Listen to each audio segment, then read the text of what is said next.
Hello everyone, and welcome to this video in which we're going to talk about the benefits of securitization. Now today, as well as for the next couple of recordings, you'll see me in a completely different setting. I'm in a hotel room instead of my normal space, so apologies for that. Hopefully it doesn't take too much away from the overall experience. Okay, so this is the very first video in a series of recordings on the topic of securitization, and let's just clarify that securitization is all about, or it involves, it's the process of creating various types of asset-backed securities. Now we're going to spend a lot of time discussing the various ABS structures, asset-backed securities. Now, in the most typical context or typical,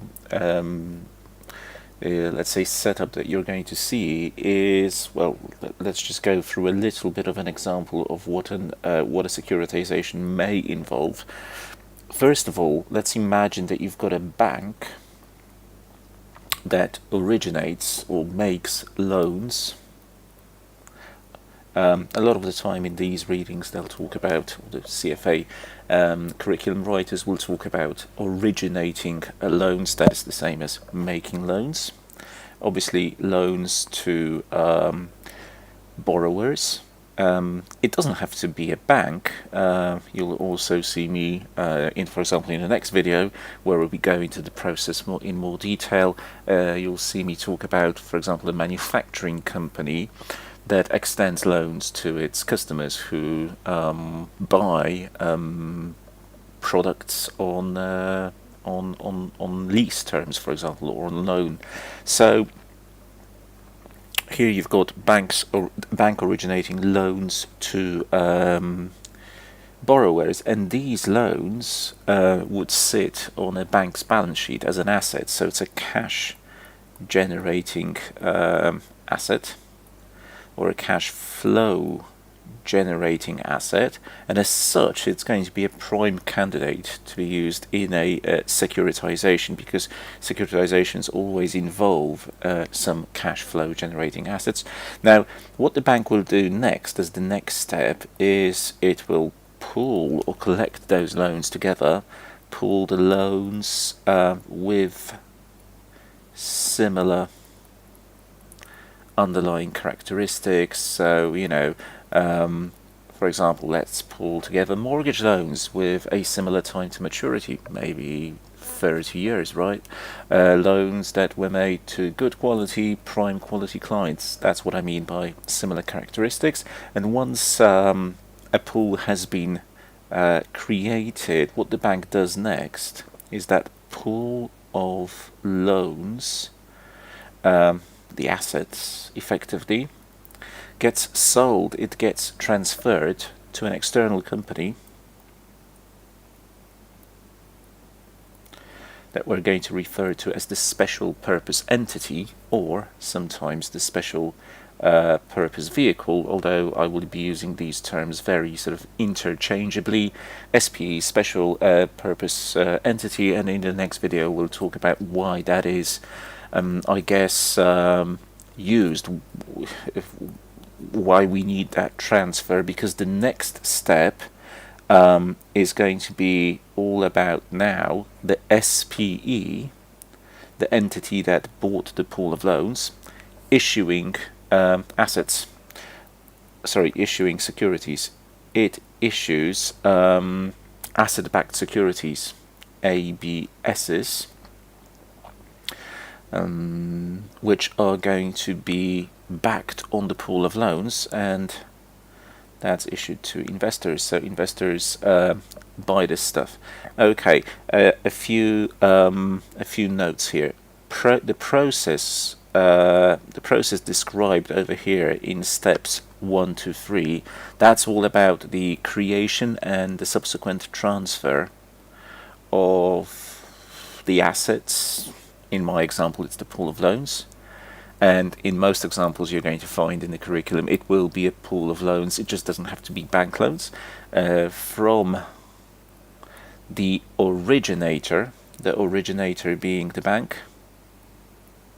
Later we'll talk about the bank using the word seller. That's going to, I think, come in the next video. So the bank was the originator, and those loans were transferred to the special purpose entity in steps 1 to 3.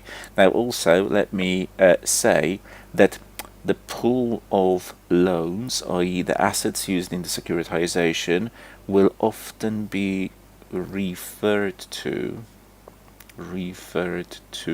as the reference portfolio.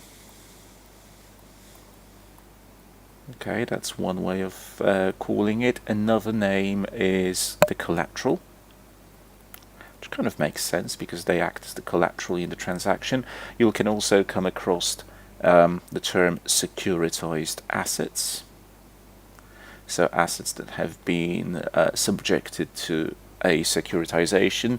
And now, let's move on to step 4. The SPE, the special purpose entity, issues ABSs that are bought by investors. Okay, now the important thing to realize with asset-backed securities is that the ABSs or ABS instruments are backed, as the name suggests, by the securitized assets. And the that means that the cash flows from those assets, remember the assets, the loans in my examples were supposed to generate cash, because as borrowers repay loans, obviously cash is generated. Well, these cash flows from that asset, i.e. the borrower repayments, are now going to be used to make payments to investors. Those payments will typically consist of partially of principal repayments, and also, as you get with loans, interest, but interest and principal payments, or principal and interest payments, which are made over to the investors. Okay.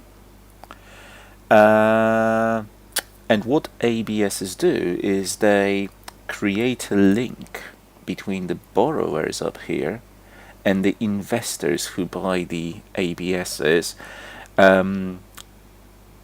because the cash flows from one group go to service the other's payments. Okay, right. So that's a little bit of an intro, I guess. Not a very short one, but you kind of need it. And what you also are supposed to do in this sort of first reading or learning module, it also introduces some very basic splits into different categories of securitized products. So let me write this down. Securitized products types or categories. Okay, types or categories, and you have to know a few. Most of these will be described later on in more detail, but even now you have to know just a few. The first one's going to be called covered bonds, which are extremely popular, or very popular in Europe, where I come from, and they're often issued, let me write this down, often issued by European financial institutions, often issued by European banks. For example, German banks do quite a bit of this, often issued by European banks. And let me just say that covered bonds are not really a true securitization as such, for reasons that I will outline in a moment. Here, you're going to have a bank, as I said, mostly actually created by European banks, and as a result of what banks naturally do, banks lend money, right, to borrowers. If you look at the balance sheet of such a bank, under assets, you will probably find quite a sizable portfolio of loans, especially mortgage loans.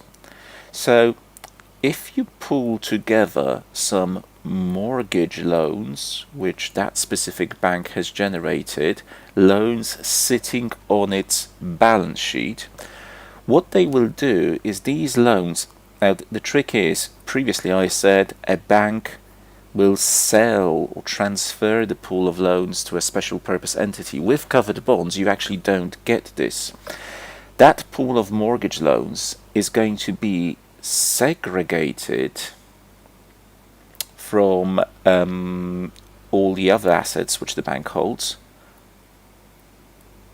from other assets, but very importantly, but not sold to an SPE or SPV, some external institution. Instead, those loans will remain on the balance sheet of the bank. Loans remain on the bank's balance sheet, which is an important distinction from what will happen or what would happen in a typical securitization. Okay, the only thing that happens is those segregated pool of loans, it will serve as collateral or cover for covered bonds.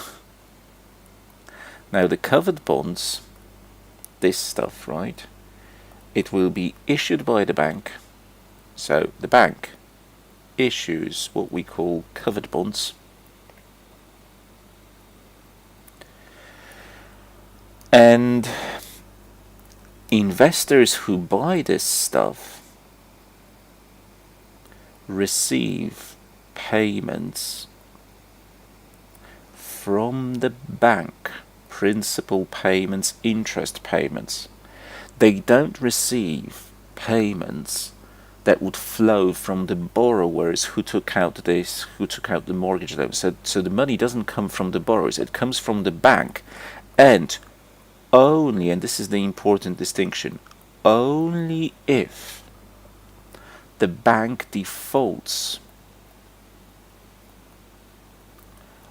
on its payments, on its obligation to pay, will the cover feature, will the collateral feature sort of kick in. Only if the above happens will the cover be used. Cover is used, cover being the actual loans. Cover is used to make payments to investors.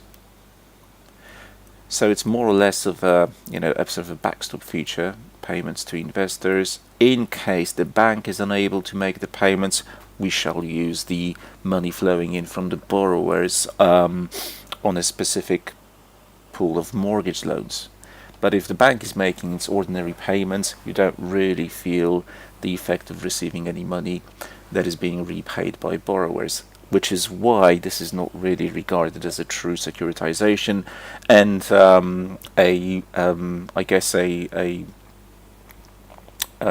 secondary effect of that, or a side effect of that, that's the word I was looking for, is that the loans remain on the bank's balance sheet. They're not really transferred out to anyone external, no external SP. Now, the second type of securitized product that you'll be learning quite a lot about in subsequent videos is a pass-through security. So we've got pass-through securities, that's the category, and this is going to be the proper type, the real proper type of securitization, right? So nothing iffy or questionable about this one. Over here you also have obviously some loans. Typically it doesn't have to be a bank, to be honest, but the assets this time around are removed from the balance sheet. And actually in the next video we'll go through the whole process step by step, and we kind of outlined 4 steps over here, which we will now, or in the subsequent video, we will we'll add a few sort of details to this as well. Assets get removed from the balance sheet, they get sold to an independent, completely external special purpose entity, and that SPE issues, of course, ABSs, asset-backed securities that are backed by the pool of assets,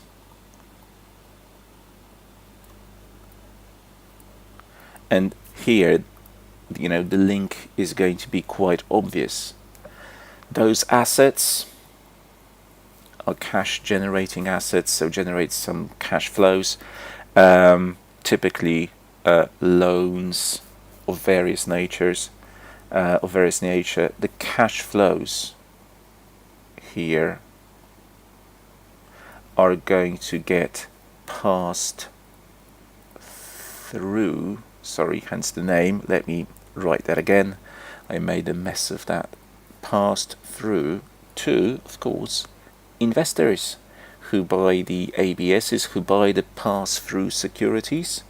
So specific type of ABS, which is a pass-through security, and investors receive the money in proportion to the number of pass-through securities they hold. So everything flows to them in a sort of proportional fashion. Proportionally. Okay, lots more to come on this. This is going to be sort of the main product we will be focusing on in later sections. Okay, just very relatively briefly, two more. The third type you need to know is bonds with so-called credit. Your book talks about structural enhancements.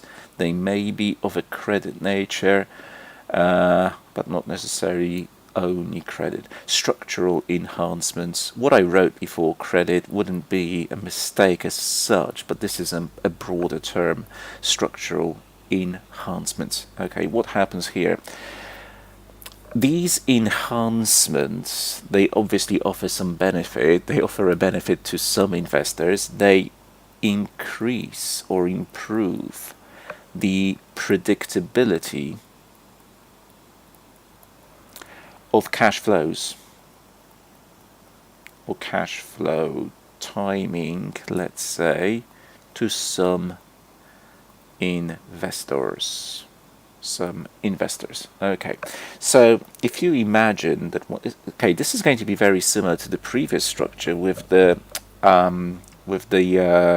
difference of things not being necessarily proportional in terms of how they flow.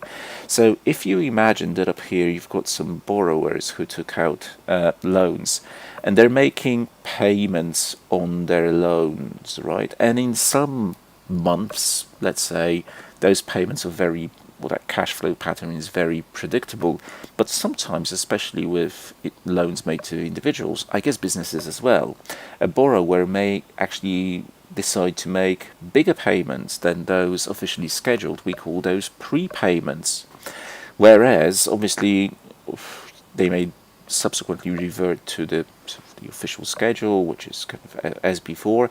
You may also get smaller payments if somebody gets into trouble and is unable to meet their normal monthly repayment. So the idea here is that some investors, that's why I wrote some investors over here, will be guarded, shielded from that unpredictable nature of the cash flows, their timing, their size. So investors who hold specific classes of bonds, holding bonds belonging to specific, we call them either classes or, as you will often see in the curriculum, tranches of bonds or bond tranches, are protected. They are awarded protection from these uncertainties, are protected from this uncertainty in terms of how the cash flows are going to play out. So, for example, when the money flowing in from the borrowers is actually quite big, it gets paid to some other people holding the different tranches or the different classes of bonds. So they get impacted by the money flowing, let's say, too early ahead of schedule. In the same way, if there is not enough money coming in, well, let's not pay those guys, but let's pay the people who are holding those protected tranches. So in order to protect some people and offer them more predictability, you have to take it away from others. Creating these different tranches, so let me just say, kind of capture what I've written here, that on the one hand, some investors are provided with more certainty, but others are impacted, and obviously they don't do it for free or out of their altruistic nature. They get a bigger return because they face the bigger risk. The creation of these tranches is known as subordination. It's a big topic. So subordinations means creating tranches or different categories and classes of bonds with different cash flow parameters, characteristics, and the lower tranches as opposed to the upper tranches face more of the risk, be it the risk of unexpected, more uncertainty with regard to cash flow patterns or credit risk. We'll talk more about that later on as well. Okay, and the final type of securitized product is going to be an MBS, and this is the one where I'm not going to really say much right now. This basically stands for mortgage-backed securities, and it's separated in your book as being a very distinct thing from the general phrase ABSs. If you use mortgage loans as collateral or the securitized asset in a securitization, you are going to create mortgage-backed securities. So this is just a specific type of ABS which is backed by a pool of mortgage loans. ABSs backed by typically a pool of mortgage loans. It's just a very specific and very common type of ABS, whereas previously when I was saying loans, I didn't necessarily say mortgage loans. It could have been credit card loans, auto loans, or loans to buy, not necessarily coming from a bank, loans maybe to buy equipment, expensive products that you use in business, where typically you don't have the cash to buy it outright, just like that, using cash, so you have to borrow money to do so. Okay, now this video was supposed to be all about the benefits of securitization, but we so far have only discussed really the not really the benefits, more the sort of the process. So I'm going to, in a moment, start talking about the benefits indeed, but just before I do that, let me talk a little bit more about the subordination or tranching process. Subordination stroke tranching, creating tranches or classes of these bonds. Okay, this happens when you create, so this is all about creating more than one class of bond, or more than one tranche of a bond. And as I think I mentioned just a moment, the tranches differ from one another in how they prioritize the cash flows coming from the asset pool, and how they share in the risk. So tranches differ in terms of how they receive cash flows, with what priority, in what order,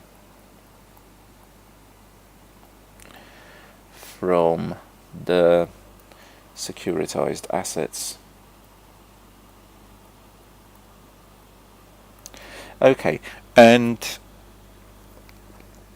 the most typical type of tranching out that you're going to have to get used to, at least at this stage, is that you're going to have senior tranches or senior classes of bonds.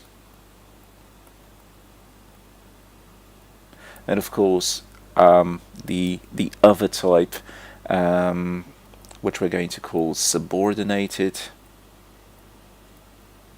but you may also see them being called non-senior, or even simpler junior classes of these bonds, or tranches. Okay. And as I said just a moment ago, this tranching is all about reflecting. This reflects the order in which investors receive cash flows, and the order in which they are supposed to absorb losses as well.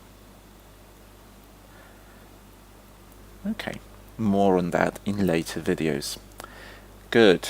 Let us now properly talk about the benefits, securitization benefits, and you have to kind of appreciate that these benefits come from, well, they may be felt from different perspectives, so to speak. So first of all, you're going to have securitization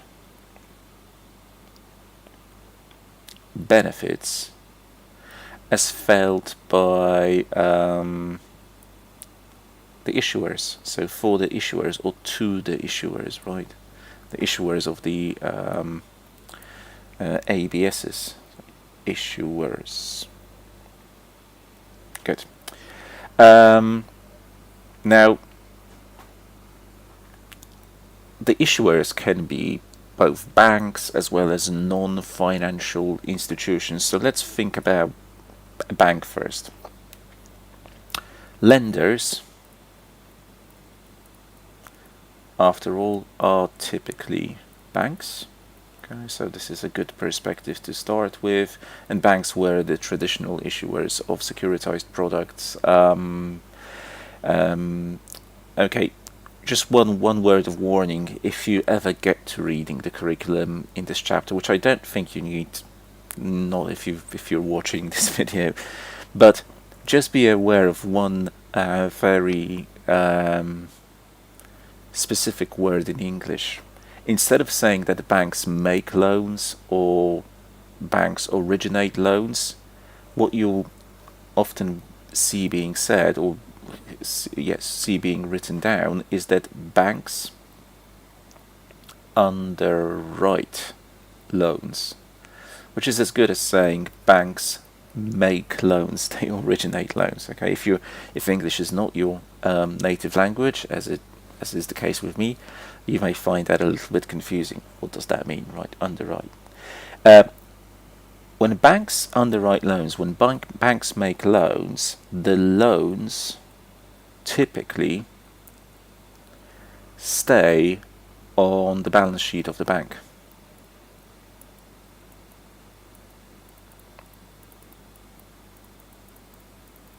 On the bank's balance sheet. Until it is, until those loans are paid off. Generally, loans are, you're stuck with them because loans are illiquid. They're difficult to trade, etc., etc. Now, you may remember me saying this already, but if you haven't watched the previous fixed income videos, you may not know this or recall this. If you think about the balance sheet of the bank, on the one hand, you've got the assets, and the loans made by a bank are over here under. It's one of the investments made by the bank, so that's an asset. And on the other side of the bank, you're going to have your classic two sources of funding.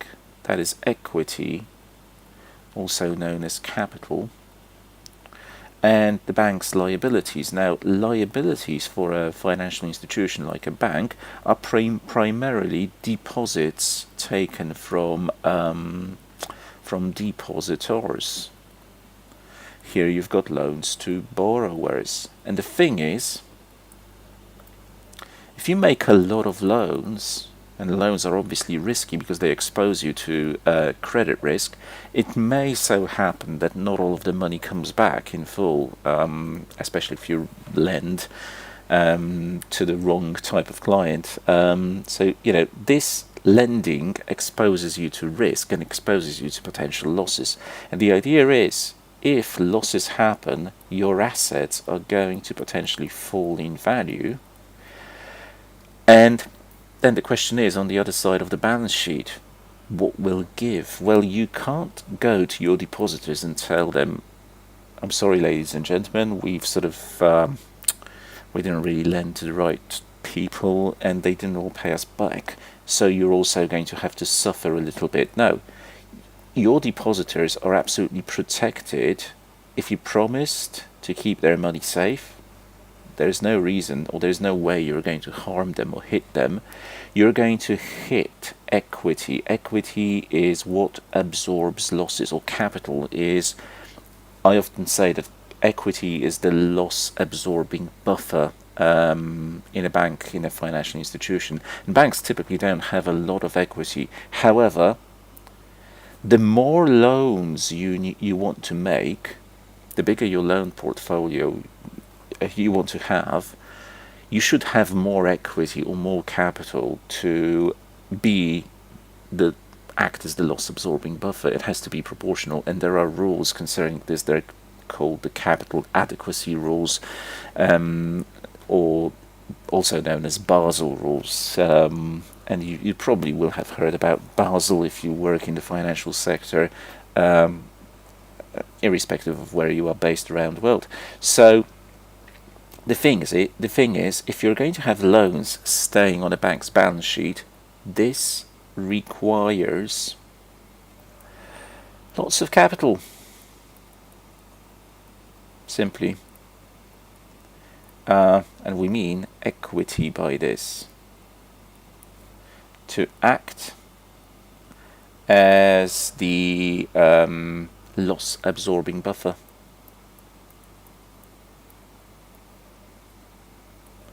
Loss absorbing buffer. Okay, hopefully you can. Hopefully that's more or less clear now.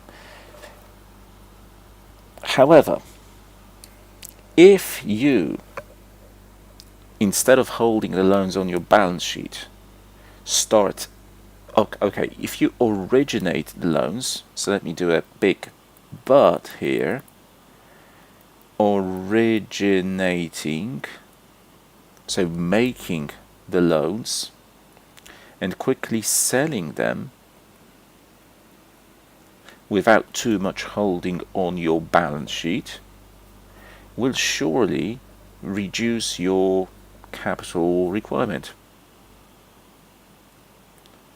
Reduces the amount of capital required. Okay, that's a good thing, because it will probably lead to an improved, or at least there is potential here, potential improvement in your return on equity, in your sort of rate of return, in your profitability, which is what especially shareholders care about. And it's not as if you're just giving up the asset, because very often what banks do is, even though they sell in a sort of proper securitization, they sell the assets to an SPE, and then the SPE issues ABSs, and the cash flows from the borrowers are used to make payments to the investors.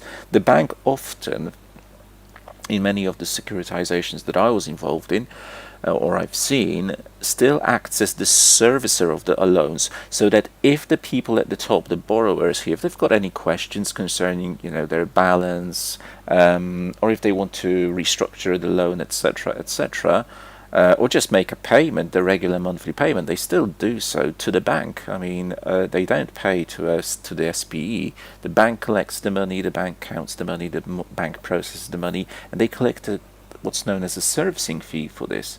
So, right.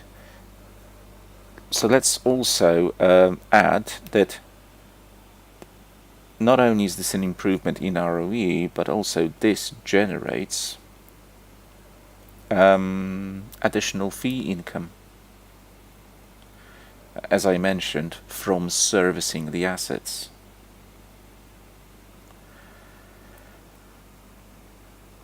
And anyway, you typically get a fee for originating the loan paid by the borrower, and that's yours to keep. Okay, and look, one interesting point. Well, it's not really insightful, but I just like the sentence that this allows. For some reason, I find this sentence appealing. Maybe because I've worked in the banking sector for a number of years. This allows banks to expand their lending beyond their balance sheets.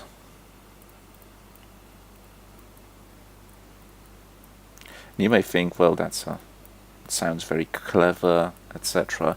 But very often you have to remember that banks are constrained in terms of how much lending they can do by the amount of capital they've got. Capital or equity is the big limiting factor in how much lending you can do.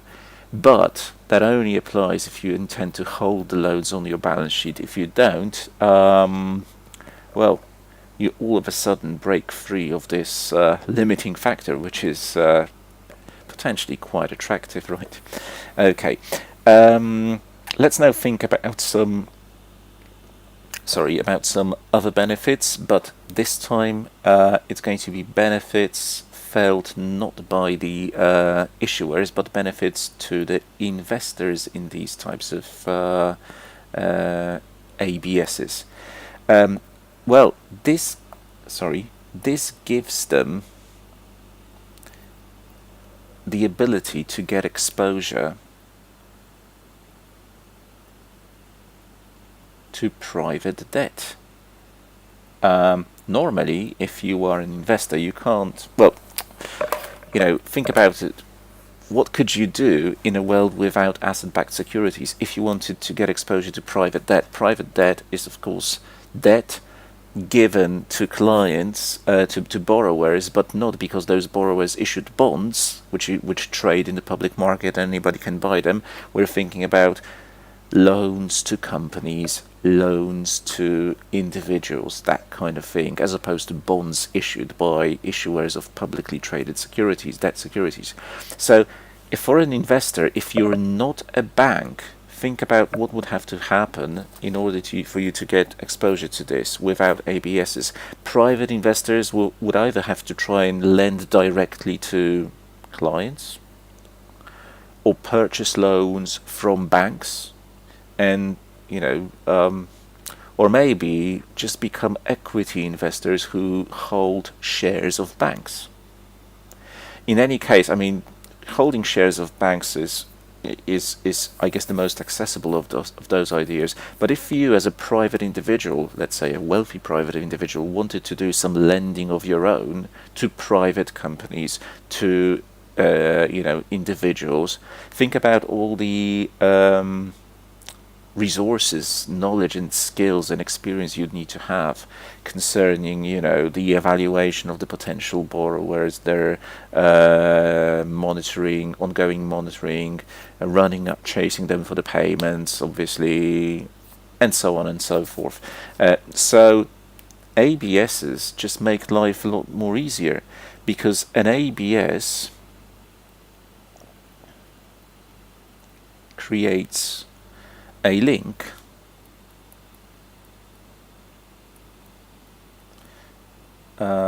between, so this is kind of, this creates a link between borrowers and investors. It's the cash flows coming from the borrowers that are used to pay the investors, and all of a sudden they've got exposure to private debt. Brilliant. Now, I'm not saying it's always a good idea to have exposure to private debt, but it gives you an additional field of or region or group of assets to put money into, and a link, but critically without all those skills and resources required to originate and monitor the loans plus collect payments. So you obviously leave the origination bit to the bank, for which it collects a fee, and then you leave the monitoring and collecting to somebody who's going to be called the servicer. Often it's the bank as well, it doesn't have to be, but somebody who will be looking after the loans so that you don't have to. Obviously they do it for a fee, but once again, that fee will typically be much lower than if you considered what the cost would be if you did this on your own. Plus, remember, the benefits to investors also include the fact that tranching, meaning creating the different classes, creates, so the tranching process creates absolutely many possibilities for different risk exposure profiles. So for risk exposure differentiation, you don't always have to sign up for something where everybody gets paid in a proportional sort of way. No.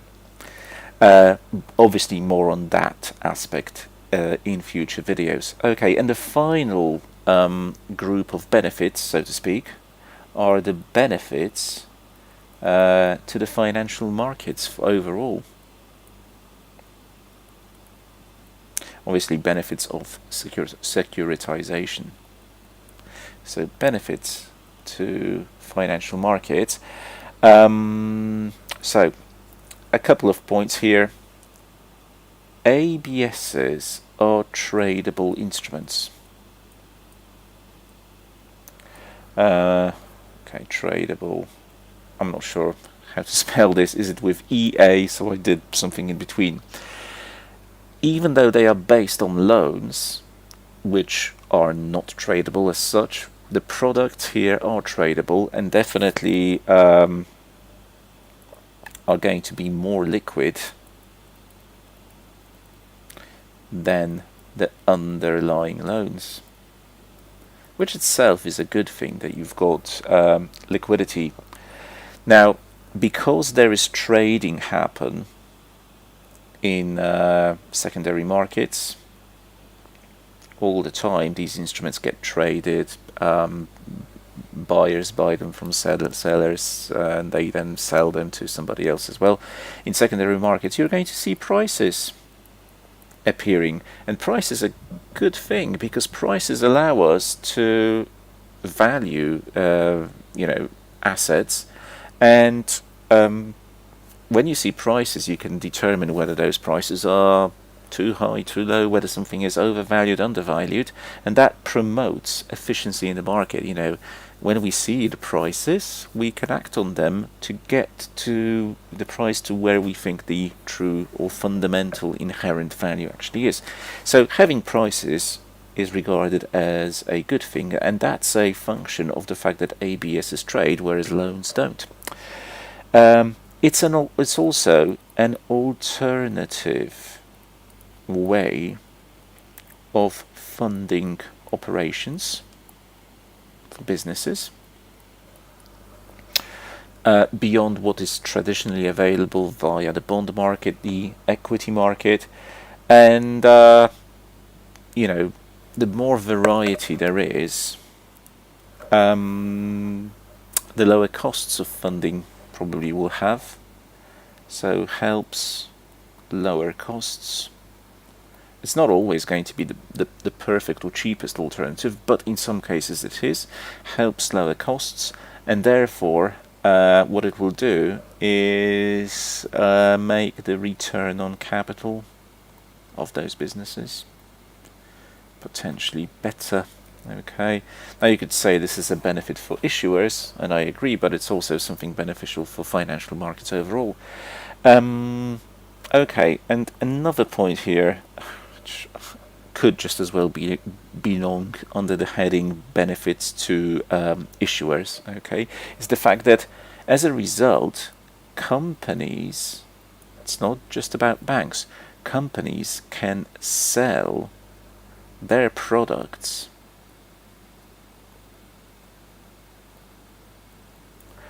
by extending credit to customers.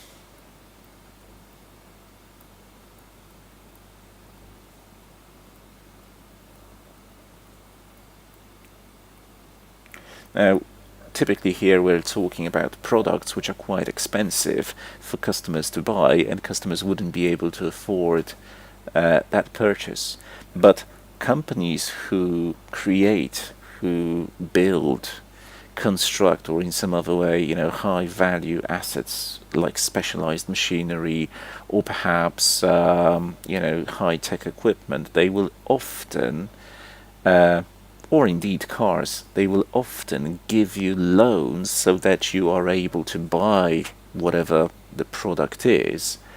And normally extending loans, like we said with banks, requires your balance sheet to be quickly clogged up with these assets resulting from loans, for which you yourself would require funding. With ABSs or with securitization, that is no longer necessarily the case, because you extend credit to customers so that the customers can buy from you, therefore helping your business grow and develop. And then very quickly, I guess, selling the resulting receivables.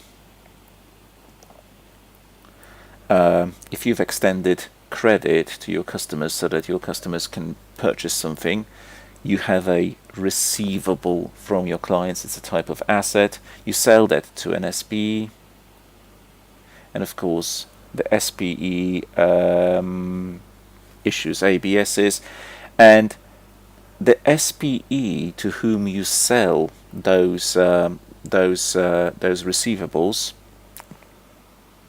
will pay you for them. The proceeds, the money from that sale, can be used by the original company to sell more.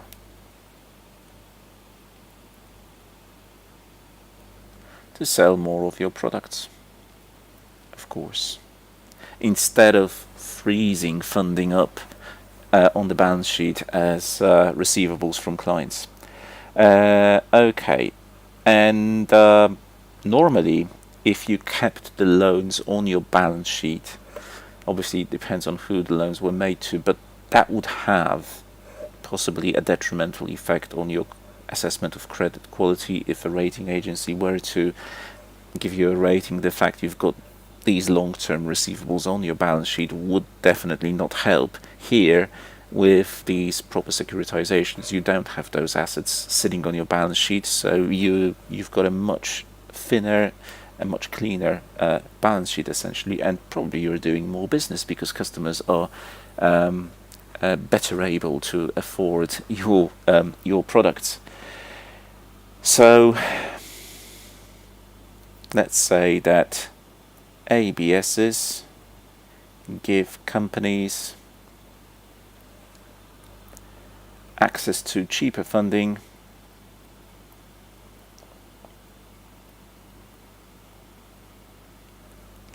without causing any deterioration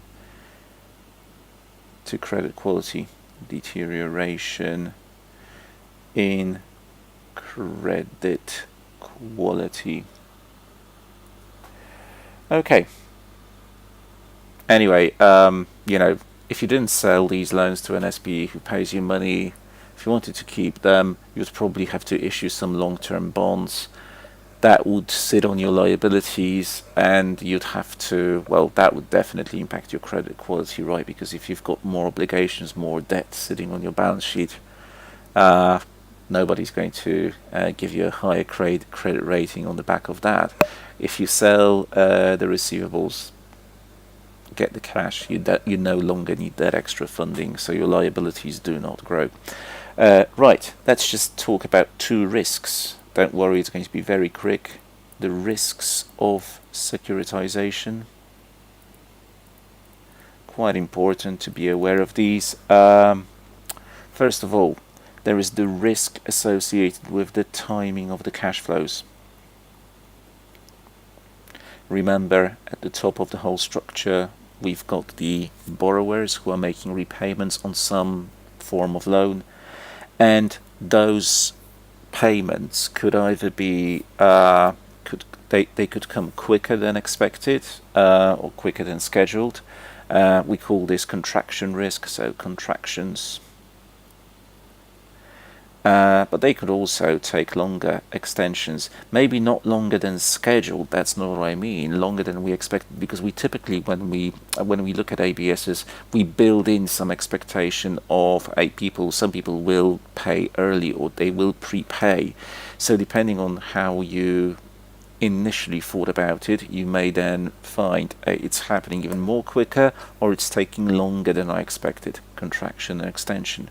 And the other very obvious risk is obviously credit risk, that the people at the top, the borrowers, it's not just will they pay me sooner or later, but will they pay me at all? That's credit risk for you. Okay, so this is it for a brief look at how securitizations are done. The most basic types of securitized products, and those all-important benefits for issuers, for investors, and for financial markets overall.